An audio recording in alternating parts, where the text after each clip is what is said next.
మీతో పంచుకుంటాను. ఈ వాక్య భాగంలోనికి వెళ్ళే ముందుగా నేను ఒక గమనిక అనే దాన్ని చెబుదామనుకుంటున్నాను. చాలా సందర్భాల్లో అంటే సీరియల్ స్టార్ట్ అయ్యేటప్పుడు కానీ, మూవీ స్టార్ట్ అయ్యేటప్పుడు కానీ తెర మీద ఒకటి వేస్తాడు గమనిక అని. ఏంటో తెలుసా? ఈ కథలోని సన్నివేశాలు, పాత్రలు కేవలం కల్పితం మాత్రమే, ఇవి ఎవరిని ఉద్దేశించినవి కావు అని. అలాంటి టైటిలే నేను ఒకటి పైకి ఇద్దామనుకుంటున్నా. ఫస్ట్ ఏంటంటే, ఈ సందేశంలోని పాత్రలు, సన్నివేశాలు కేవలము దేవుని సంకల్పితం మాత్రమే, అందరినీ ఉద్దేశించినవి. ఎవరిని ఉద్దేశించినవి? అందరినీ. అంటే ఇప్పుడు నేను చెబుతున్న పాఠం నాకు కూడా వర్తిస్తుంది అనే దాన్ని దృష్టిలో పెట్టుకుని నేను కొద్ది నిమిషాలు మీతో దేవుని వాక్యాన్ని పంచుకుంటాను. అలాగే ప్రాముఖ్యంగా ఈరోజు ఈ కార్యక్రమ సోదరులు డేవిడ్ సన్న గారు నడిపిస్తున్నారు. వారు నడిపించే విధానంలో ఆయన చెప్పినటువంటి మాట ఏంటంటే, ఈ సత్యం గారి దగ్గర కూడా అదే చూపించారు, నేను ఎప్పుడైతే చేయెత్తుతానో అప్పుడు మీరు ఆగిపోవాలి అని. నిజమే, పిలవకుండా కాకేయకుండా చెయ్యెత్తటం ఇది కూడా ఒక మంచి ప్రక్రియే. వాక్యం చెప్పేవాళ్ళు కూడా ఒక క్రమాన్ని లీడ్ చేస్తున్నారంటే, నడిపింపు చేస్తున్నాడంటే పేపర్ నడిపించడం కాదండి. నడిపింపు చేసేవాళ్ళు పేపర్లో చూసి ఒకళ్ళ తర్వాత ఒకళ్ళు పిలుస్తున్నారు, అది నడిపింపు కాదండి. లీడింగ్ చేస్తున్నాడంటే దాని అర్థం ఒక లీడర్. అటు ఆడియన్స్గా ఉన్నటువంటి వాళ్ళని చూసుకుంటూ, సమయాన్ని చూసుకుంటూ, చెప్పే వాక్యాన్ని చూసుకుంటూ, ఎప్పుడు దాన్ని ముగించాలి, ఎప్పుడు దాన్ని ఆఫ్ చేయాలి అనే సందర్భాన్ని అవగాహన చేసుకుని సమయ పాలన బట్టి ఆఫ్ చేసేవాడే నడిపించేవాడు. నడిపించే ఆయన ఒక్కసారి చెయ్యెత్తాడంటే చెప్పి ఆయన నిర్దాక్షిణంగా దాన్ని ముగించేయాల్సిందే. అలాంటప్పుడు నాకు అనిపిస్తూ ఉంటుంది, అంటే ఆవేశంగా ఏదో గొప్ప సన్నివేశం చెప్పేద్దామని మాట్లాడుతూ ఉంటాం. ఆయన చెయ్యెత్తాడంటే ఆడియన్స్లో కూడా అదే మనసు ఆయన గ్రహించడం అర్థం. ఆయన ఒకసారి చెయ్యెత్తిన తర్వాత ఎట్టానికి వాళ్ళకే ఇష్టం లేనప్పుడు, ఎట్టానికి వాళ్ళకే మనసు లేనప్పుడు నేనెందుకు ఆవేశపడి, నేనెందుకు అరిచి ఇంకా చెప్పే ప్రయత్నం చేయటం అనే అవగాహన అనేది కలిగి ఉంటాం మనం. కనుక అలాగూ కాక డేవిడ్ సన్న గారు చెయ్యంతక మునిపే కొద్ది నిమిషాలు దేవుని వాక్య భాగంలో నుంచి ఒక ప్రాముఖ్యమైనటువంటి పాఠాన్ని మనం నేర్చుకుంటాం. అది ఏంటంటే, దీనికి మూల వాక్యంగా ఇర్మియా గ్రంథాన్ని ఒకసారి మనం చదువుకుందాం. మూల వాక్యం చదివిన తర్వాత పాఠం పేరు నేను చెప్తాను. ఇర్మియా గ్రంథము 23వ అధ్యాయము. ఇర్మియా గ్రంథము 23వ అధ్యాయము 35, 36 వచనాలు. అయితే యెహోవా ప్రత్యుత్తరమేది, యెహోవా ఏమని చెప్పుచున్నాడు అని మీరు మీ పొరుగు వారితోనూ సహోదరులతోనూ ప్రశంసింపవలెను.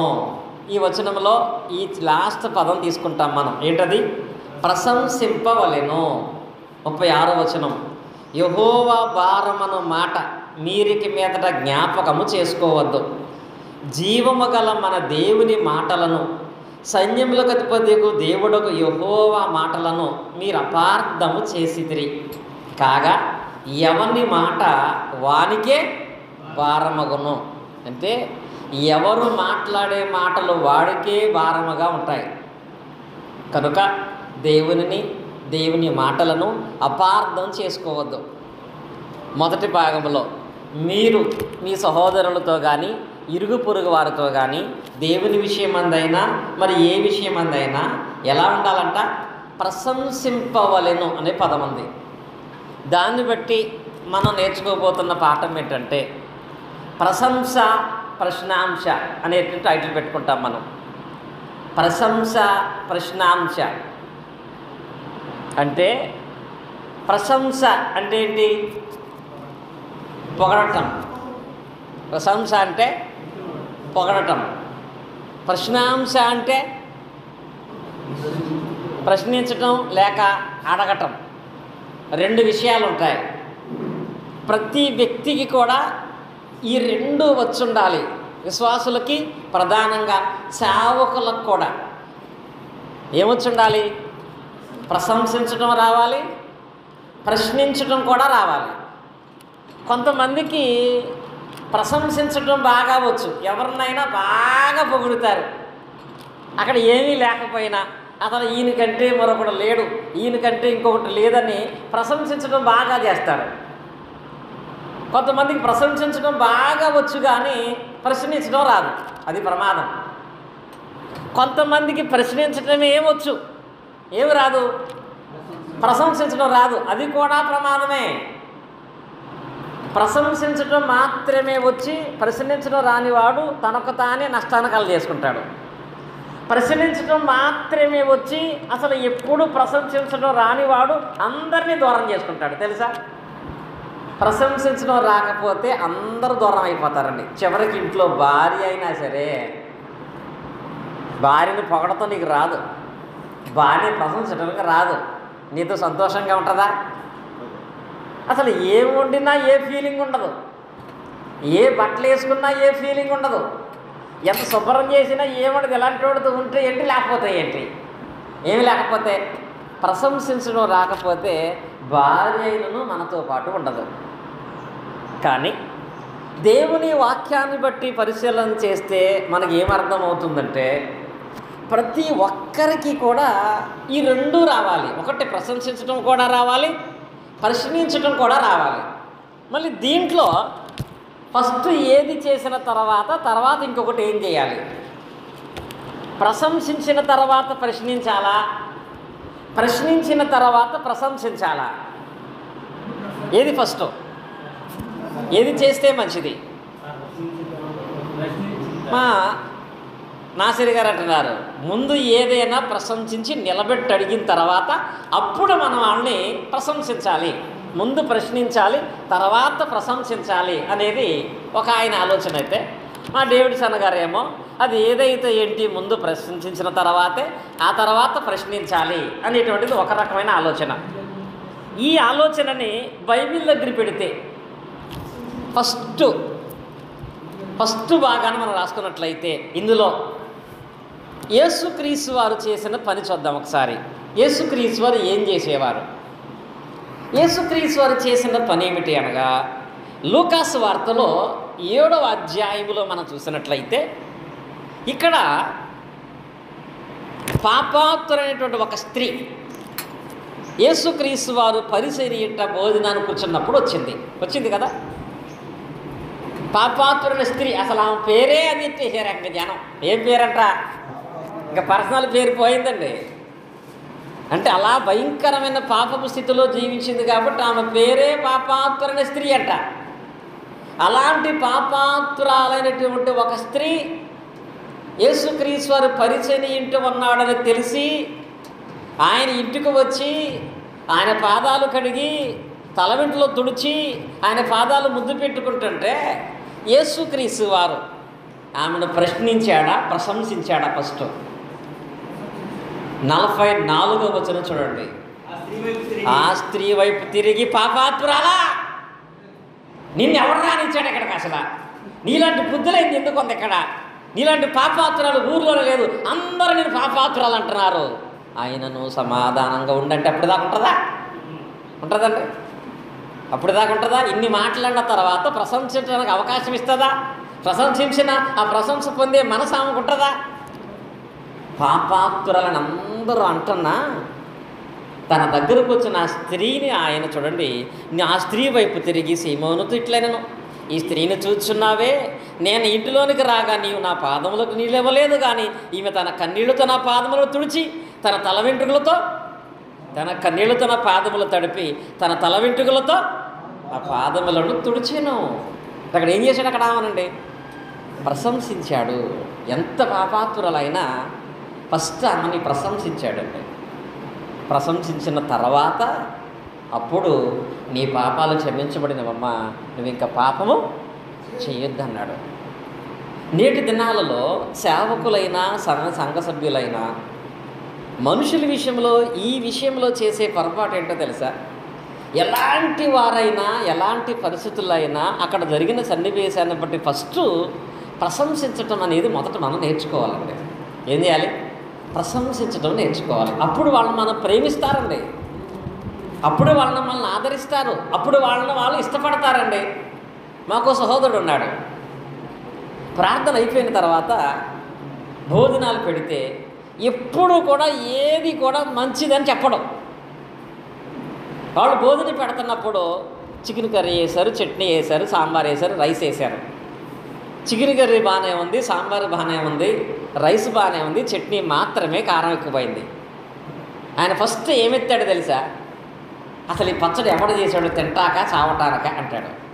ఆ మాట అంటే ఆ భోజనాలు పెడుతున్నటువంటి వాళ్ళ మనసు ఎలా ఉంటుంది? ఎలా ఉంటుంది? వాళ్ళు ఏమంటారో తెలుసా? ఎవరినన్నా తీసుకురాని తీసారో చూడు, ఆయన మాత్రం తీసుకురాకండి. అంటే మనుషులలో మనకున్న లోపం ఏంటంటే ముందు అక్కడ ఉన్నటువంటి చెడునే ముందు మనం చూస్తాం, దాన్నే ప్రస్తావిస్తాం. కానీ బైబిల్ చెప్పేది ఏంటో తెలుసా?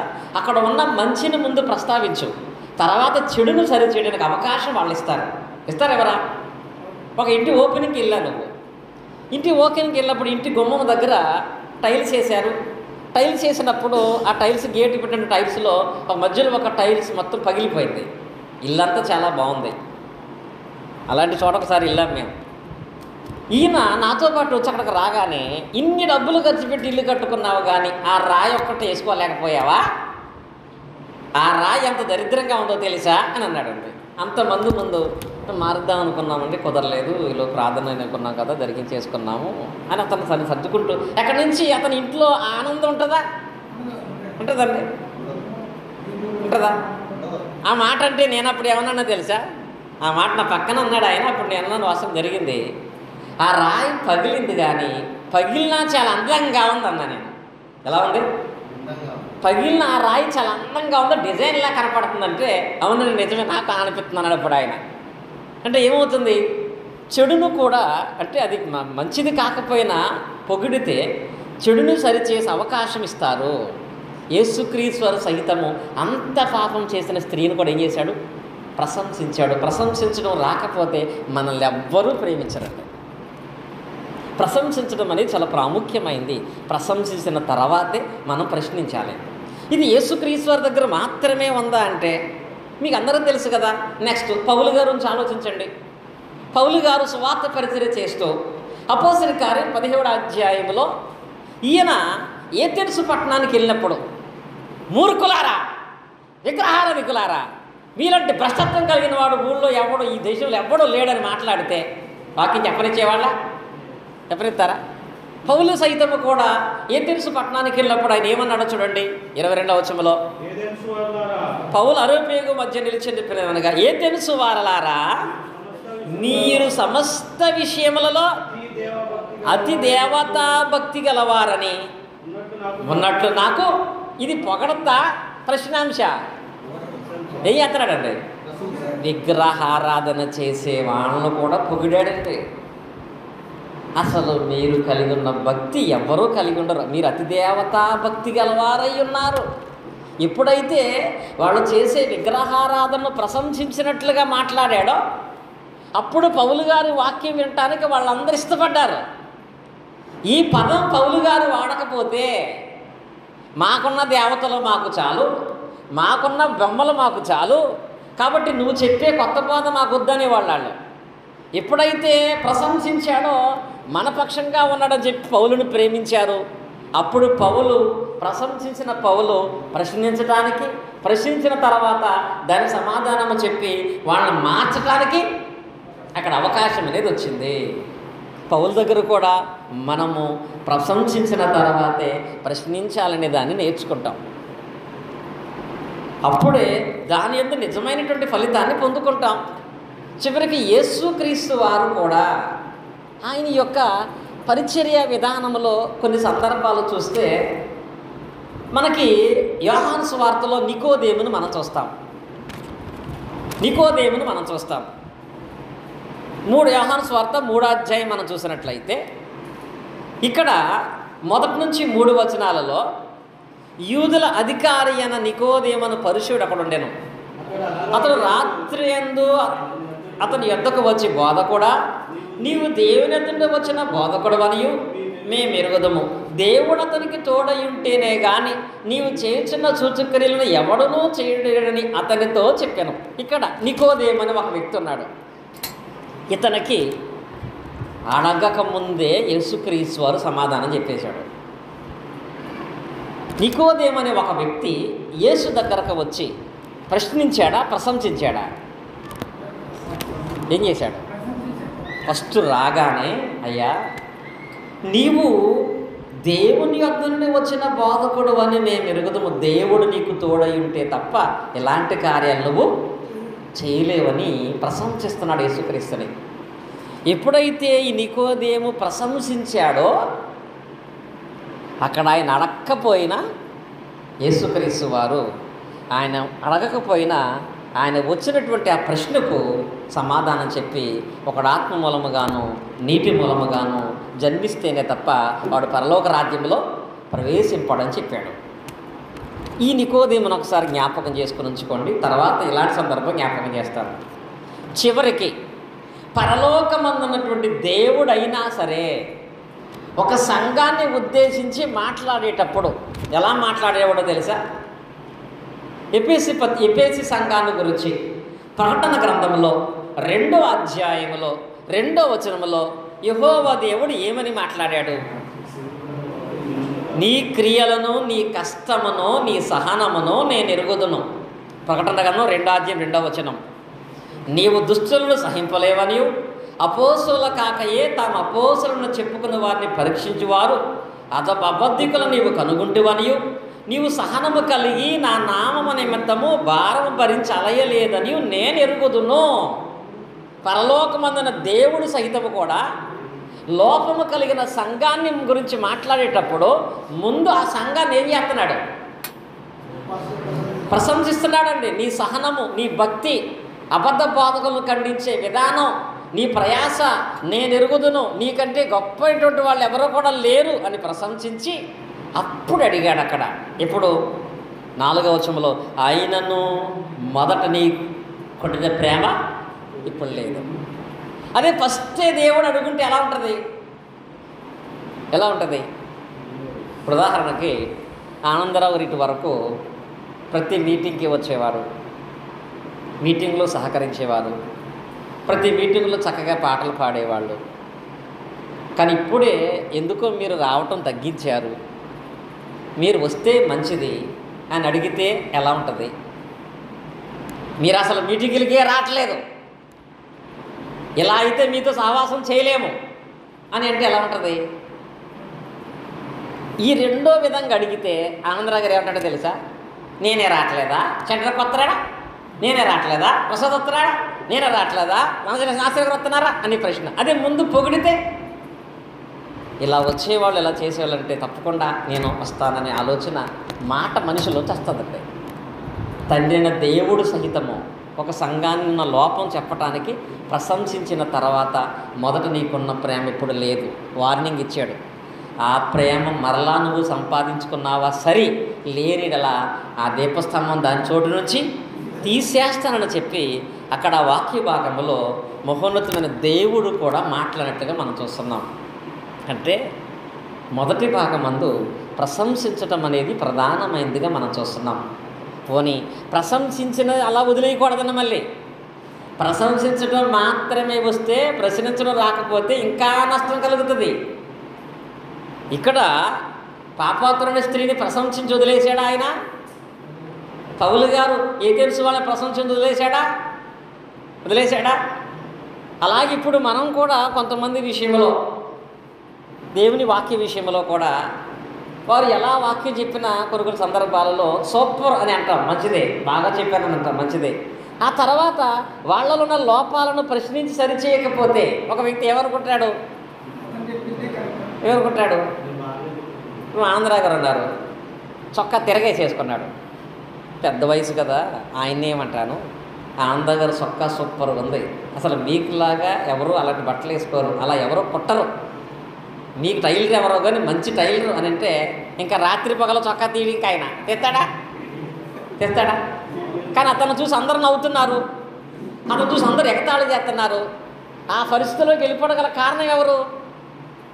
చొక్కా చాలా బాగుందండి, కానీ దాన్ని సరిగా వేసుకుంటే బాగుంటుంది. బాగోదా? చొక్కా వేసుకోవటం నీకు రాదంటే నేను ముందు పుట్టా, నువ్వు ముందు పుట్టావంటాడు. అంటే ప్రశంసించిన తర్వాత ప్రశ్నించడం కూడా ప్రధానము. అందరి విషయాల్లో అన్ని లోపాలు సరిచేసుకోవడానికి అవకాశం ఇవ్వాలి, సరిచేయటానికి మనం కూడా అవకాశం ఇచ్చేటువంటి వాళ్ళమై ఉండాలి. ప్రశ్నించడం లేకపోతే మనమే ప్రమాదంలో పడే పరిస్థితి ఉంటుంది. అది క్రీస్తు దగ్గర, పౌలు దగ్గర, నికోదేము దగ్గర కూడా మనం నేర్చుకున్నటువంటి పాఠం.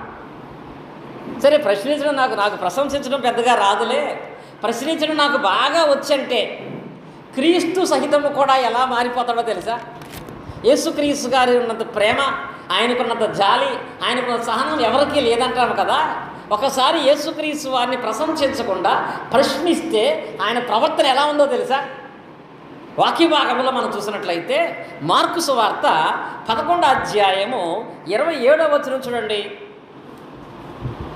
మార్కు సువార్త 11:27 వచనంలో వారు యెరూషలేమునకు తిరిగి వచ్చిరి. ఆయన దేవాలయములో తిరుగుచుండగా ప్రధాన యాజకులను, శాస్త్రులను, పెద్దలను ఆయన యొద్దకు వచ్చి 28 ఏముంది?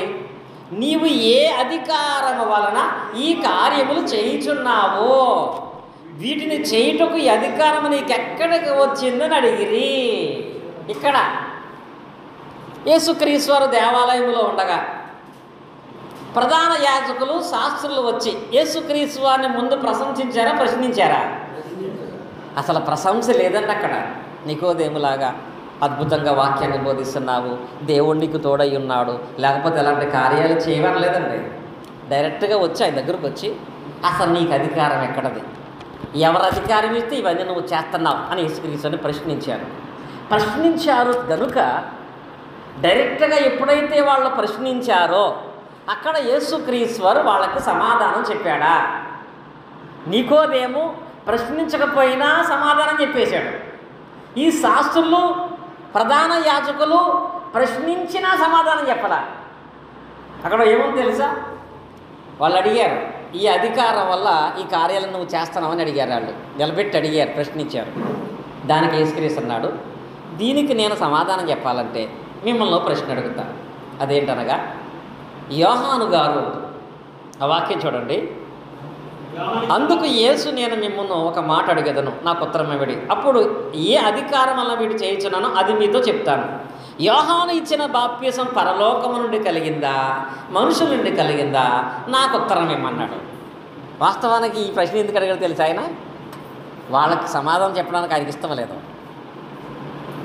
ఎందుకో తెలుసా? ప్రశ్నించే వాళ్ళ మనసు సరైంది కాదు. అందుకని ఇక్కడ వాళ్ళని తిరిగి ప్రశ్న అడిగాడు. యోహాను బాప్తిసం ఇస్తున్నాడు కదా, యోహాను ఇచ్చే బాప్తిసం దేవుని వల్ల కలిగిందా లేకపోతే మనుషుల వల్ల కలిగిందా అని అడిగాడు. ఈ ప్రశ్న అడగగానే ఆ ప్రధాన యాజకులు, శాస్త్రులు అంటారు, పక్క నిమిషం టైం ఇయ్యని పక్కకెళ్ళి ఇదేం ప్రశ్న? దేవుని వల్ల కలిగింది అన్నామనుకో, మరి మీరెందుకు బాప్తిసం పొందలేదు అంటాడు. మనుషుల వల్ల కలిగింది అన్నామనుకో, యోహాను ప్రవక్తను అందరూ నమ్ముతున్నారు, వీళ్ళందరూ మళ్ళీ పట్టుకుని కొట్టేస్తారు. ఏం చేస్తారు? మనుషుల వల్ల కలిగిందంటేనేమో వీళ్ళందరూ మళ్ళీ కొడతారు, దేవుని వల్ల కలిగిందంటేనేమో నువ్వెందుకు నమ్మలేదు అంటాడు. ఈ గొడవంతా మనకెందుకు కానీ మళ్ళీ వచ్చి, అయ్యా అది ఎవరి వల్ల కలిగిందో మాకు తెలియదు అన్నారు. అప్పుడు యేసుక్రీస్తు ఏమన్నారో తెలుసా? 33లో, కనుక ప్రజలకు భయపడి ఆ సంగతి మాకు తెలియదని యేసుకు ఉత్తరం ఇచ్చిరి. అందుకు యేసు, ఏ అధికారం వలన ఈ కార్యములు చేయుచున్నానో అదియును నేను మీతో చెప్పను. నేను కూడా చెప్పను. నికోదేము అడగకుండా చెప్పిన ఆయన వీళ్ళు అడిగినా ఎందుకు చెప్పలేదు? వీళ్ళలో లేనిదేంటి, అతనిలో ఉన్నదేంటి? నేటి దినాల్లో కూడా దేవుని సేవకులుగా పనిచేస్తున్న మనలను ప్రేమించడానికి, ప్రేమించకపోవడానికి గల కారణాలు ఇవే. మనం ప్రశ్నించే పనిలో ఉంటున్నామా, ప్రశంసించే పనిలో ఉంటున్నామా? ప్రశంస ఒక్కటే ఉన్న ప్రమాదమే, ప్రశ్నించడం ఒక్కటే ఉన్న ప్రమాదమే. ప్రశంసించిన తర్వాత ప్రశ్నించేటువంటి ఆలోచనను కలిగినటువంటి వాళ్ళముగా మనం ఉండాలి.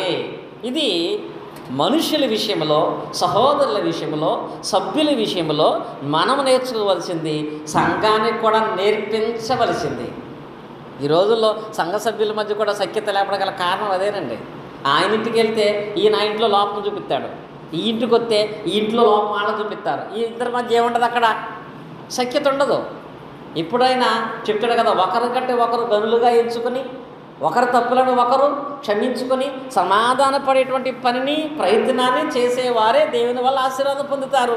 సరే, ఇప్పటి వరకు కూడా ప్రశంస, ప్రశ్నాంశ అనే దాని విషయంలో సమాజంలో మాట్లాడుకున్నాం కదా. ఉన్నటువంటి 10 నిమిషాల్లో దేవుని దగ్గర మనం చేసేటువంటి పనులు కూడా దేవుణ్ణి ప్రశ్నించేవిగా ఉంటాయా, ప్రశంసించే విధంగా ఉంటాయా? ఉదాహరణకి మనం ప్రార్థన చేసేటప్పుడు, మనం ప్రార్థన చేస్తున్నప్పుడు దేవుణ్ణి ప్రశ్నించేవారుగా చేయాలా, ప్రశంసించేవారుగా చేయాలా? ప్రార్థన చేసేటప్పుడు అడుగుతున్నాము కదా, అడిగేటప్పుడు మనం అడుగుతున్న విధానం అనేది ఎలా ఉండాలో తెలుసా? ప్రార్థన విషయంలో దానియేలు గ్రంథంలో ఉంటుంది. దానియేలు గారు ప్రార్థన చేసేటప్పుడు ఎలా చేసేవాడో తెలుసా? దానియేలు గ్రంథము 2వ అధ్యాయము 23వ వచనం మనం చూసినట్లయితే, దానియేలు బబులోను చెరలో ఉన్నప్పటికీ, చెరలో తన ప్రజల కొరకు పనిచేసేవాడుగా ఉన్నప్పటికీ దానియేలు ప్రార్థన చూడండి. మా పితరుల దేవా, నీవు వివేకమును బలమును నాకు అనుగ్రహించి ఉన్నావు. మేమడిగిన ఈ సంగతి ఇప్పుడు నాకు తెలియచేసి ఉన్నావు గనుక నేను నిన్ను స్తుతించుచు గణపరుచుచున్నాను.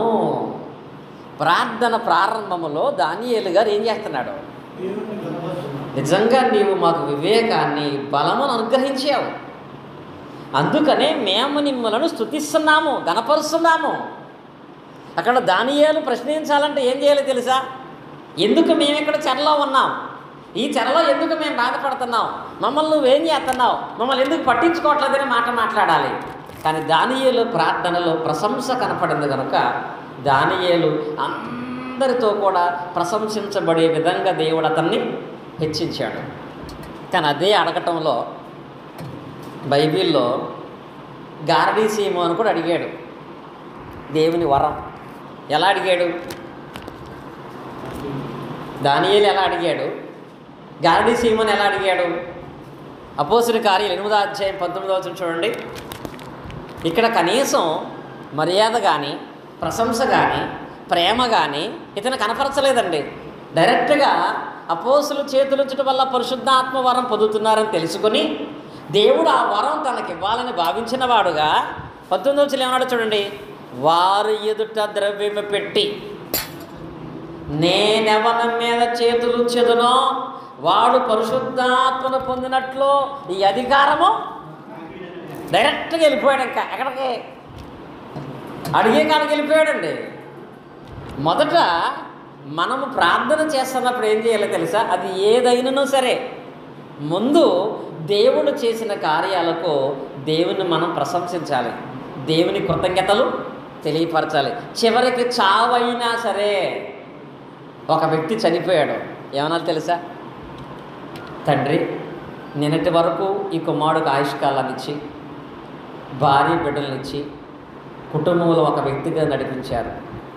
ఈరోజు ఆయన ఈ కుటుంబాన్ని వదిలిపెట్టి వెళ్ళిపోయాడు. అంటే నిన్నటిదాకా చేసిన దాన్ని బట్టి దేవునికి ఏం చేయాలి? నువ్వు స్తుతి తెలియపరచాలండి. కొంతమంది దేవుణ్ణి ప్రశంసిస్తూ గౌరవంగా అడిగేటువంటి విధానం ఉండదు. అప్పున్నామని అడుగుతారు చూసారా? దేవుడి సన్నగారు 10 రూపాయలు ఎప్పుడు ఇస్తారు అంటారు చూసారా? అలా దేవునిని ప్రశ్నించే విధంగా అడగకూడదండి, నేర్పించాలి. ఆయన యజమానుడుగా ఉన్నాడు, మనం దాసులుగా ఉన్నాము. దాసులైన మనము ప్రార్థన మొదట కృతజ్ఞతాస్తుతులు తెలియపరచాలి. ఇది మీ అందరికీ బాగా తెలుసు.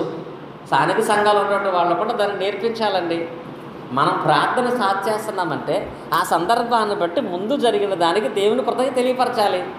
ఇప్పుడు వాక్యం ప్రారంభమవుతుంది, ఏమని ప్రార్థన చేయాలి? తండ్రి, ప్రారంభ ప్రార్థనలోను పాటల్లోనూ మీరు తోడుగోండి, మమ్మల్ని మీ మహింపరిచే అవకాశం ఇచ్చారు, వాక్యం ద్వారా మాతో మాట్లాడండి.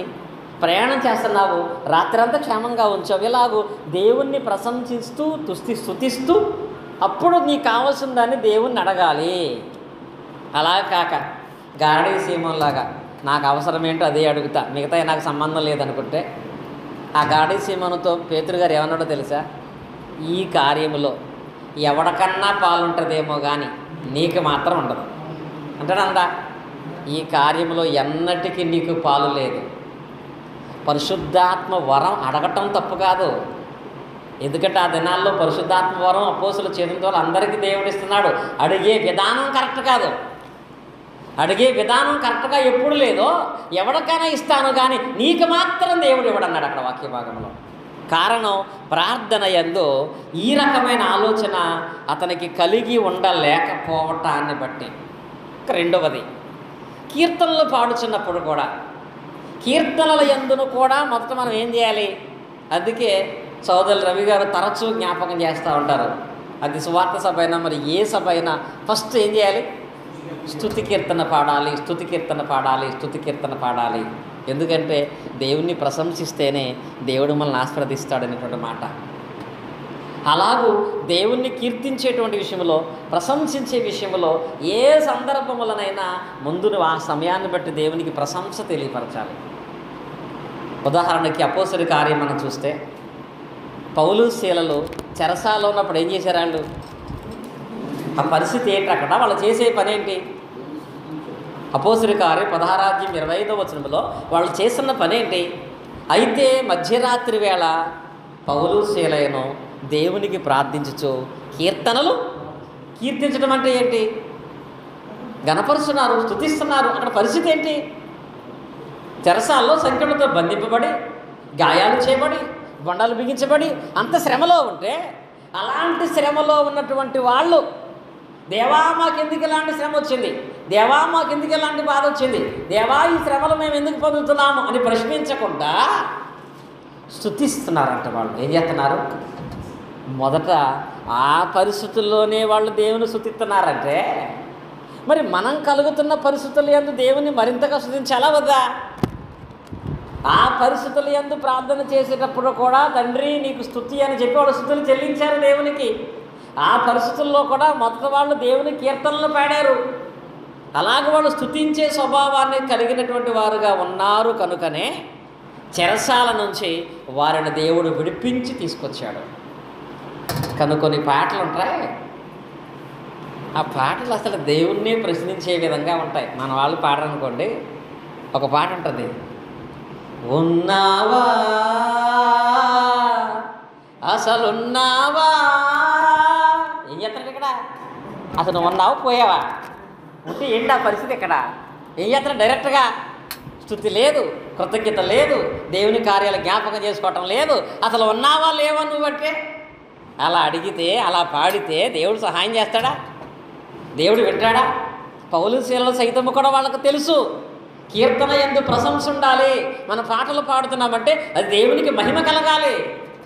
పాటలు పాడుతున్నామంటే పెదాలతో మాత్రమే కాకుండా హృదయంతో దేవుని కీర్తించాలి. ఒక కీర్తన పాడుతుంటే దేవునికంట ఒక దూపం వేసినట్టు వెళ్ళాలంట.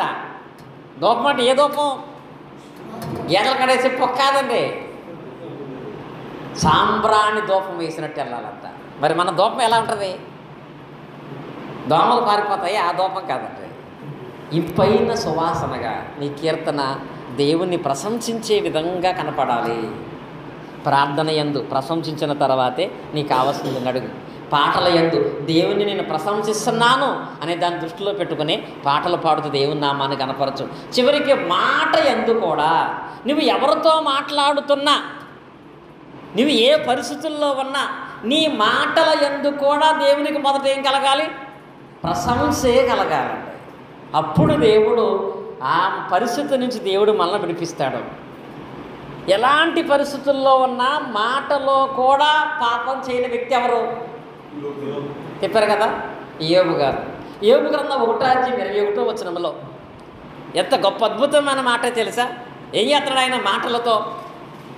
యోబు గ్రంథం 1:21 నేను నా తల్లి గర్భములో నుండి దిగంబరనే వచ్చి తిని దిగంబరుని తీరు వెళ్ళదును, యెహోవా ఇచ్చెను, యెహోవా తీసుకుని పోయెను, యెహోవా నామమునకు స్తుతి కలుగును గాక.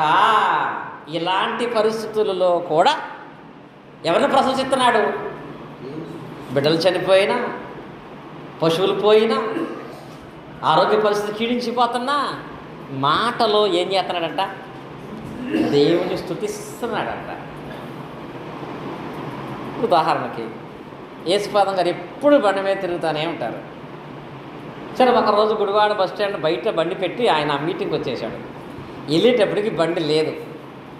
ఆయన నోట్లో ఏ మాటలు వస్తాయి? సగదిగా చెప్పాలంటే, నేను దేవుని పని మీద వెళ్తే నా బండి పోయింది, దేవుని పని వెళ్ళటం వల్ల నేను నష్టపోయాను, ఇప్పుడు నేను అవన్నీ ఎక్కడ తిరగాలి, బిల్లులు ఎక్కడ చేయాలి, ఇవన్నీ ఎక్కడ చేసుకోవాలి, నాకు ఈ కష్టం ఎవడ తీర్చాడు అనే మాట అంటాడా?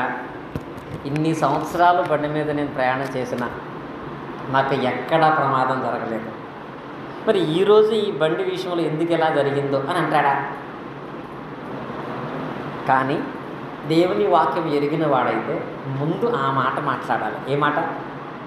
యోబు డైరెక్ట్గా దాని దగ్గరికి రాలేదండి. దేవుడు ఎన్నో ఇచ్చాడు, ఇప్పుడు దేవుడు తీసుకున్నాడు, దేవుని నామానికి మహిమ కలుగును గాక. ఎప్పుడైతే అలా నోట్లోంచి మాట వచ్చిందో దేవుడు వెంటనే డిసైడ్ అయిపోయాడు, రెండంతలు ఇవ్వాలని. ఇవ్వాలని రెండంతలు ఇవ్వాలి. ఈ మాట రాకపోతే ఉన్న బండి కూడా దొరకదు, ఎప్పటికీ దొరుకుతుందా? కనుక దేవుడు మాట యందు కూడా దేవుణ్ణి ప్రశంసించేటువంటి మాటలు మనం మాట్లాడుకోవాలండి.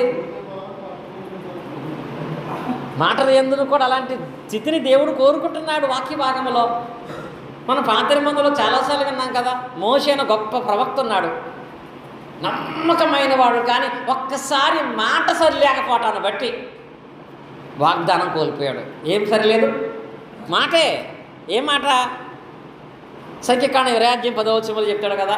తర్వాత మోషే అహరోనుల బండ ఎదుట సమాజమును పోగు చేసినప్పుడు అతడు వారితో ద్రోహులారా వినుడి.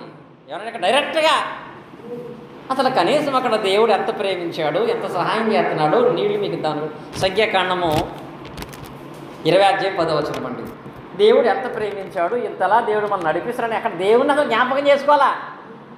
ద్రోహులారా వినుడి, ఈ బండలోండి మేము నీకు నీళ్ళు రప్పించాలి. ఆ మాటే కదా. యోబు ఏమన్నా పని భయంకరమైన హత్యలు, వ్యభిచారాలు, పాపాలు చేయలేదండి.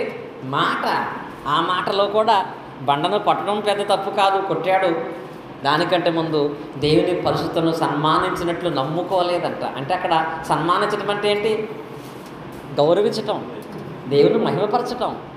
ఈ మోషే ఆ మాటలో ప్రశంస అనే దాన్ని పక్కన పెట్టేశాడు. కాబట్టి ఆ ఒక్క మాట వల్లే అంత గొప్ప నాయకుడిగా ఏర్పాటు చేయబడిన భౌతిక సంబంధంగా కానాను దేశానికి ప్రవేశం లేనటువంటి వాడుగా అయిపోయాడు. కాబట్టి ఇప్పుడు మనం ఆలోచించవలసిన దాంట్లో ప్రశంసించి ప్రశ్నించడం మంచిదా, ప్రశ్నించాక ప్రశంసించే అవకాశం ఉంటుందా? ఎవరి దగ్గరైనా, సేవకుల దగ్గరైనా, సంఘము దగ్గరైనా, చివరికి దేవుని దగ్గరైనా ప్రశంస మొదట మనలో కనపడాలి. అప్పుడు వారు ప్రేమిస్తారు, సహవాసాన్ని కలిగి ఉంటారు, మనతో తగిన సహకారం అందిస్తారు. ఆ తర్వాత ఖచ్చితంగా ఏముండాలి? ప్రశ్నాంశ ఉండాలి. ప్రశంసతో పాటుగా తర్వాత ప్రశ్నాంశ లేకపోతే మనం ప్రమాదంలో పడతాం, ప్రశంస లేకపోతే వాళ్ళు మనకి దూరం అయిపోతారు. ఇది మహోన్నతమైన దేవుడు క్రీస్తు ద్వారా తెలియపరిచిన మాట. అది ఎఫెసీ పత్రిక 5వ అధ్యాయము 20వ వచనం చదువుకుంటాం మనం. ఏమంటుంది అక్కడ? ఎఫెసీ 5:20లో మన ప్రభువైన యేసుక్రీస్తు పేరట సమస్తమును గూర్చి తండ్రిన దేవునికి ఎల్లప్పుడూ ఏం చేయండి? కృతజ్ఞతాస్తుతులు. సమస్తాన్ని గురించి దేవుని కృతజ్ఞతాస్తుతులు తెలియపరిచేటువంటి వాళ్ళంగా మీరు ఉండండి. ఇరుగు పొరుగు వారి యొద్ద దేవుని నామాన్ని ప్రశంసించండి. ప్రశంస అనేది లేకపోతే చెప్పాడు కదా ఇరిమియా గ్రంథంలో, నీ మాట నీకే భారం అయిపోద్ది. ఏమవుద్ది? నీ మాట నీకే బరువుగా భారముగా చేయబడకుండా ఉండాలి అంటే విన్నటువంటి లేఖనాలను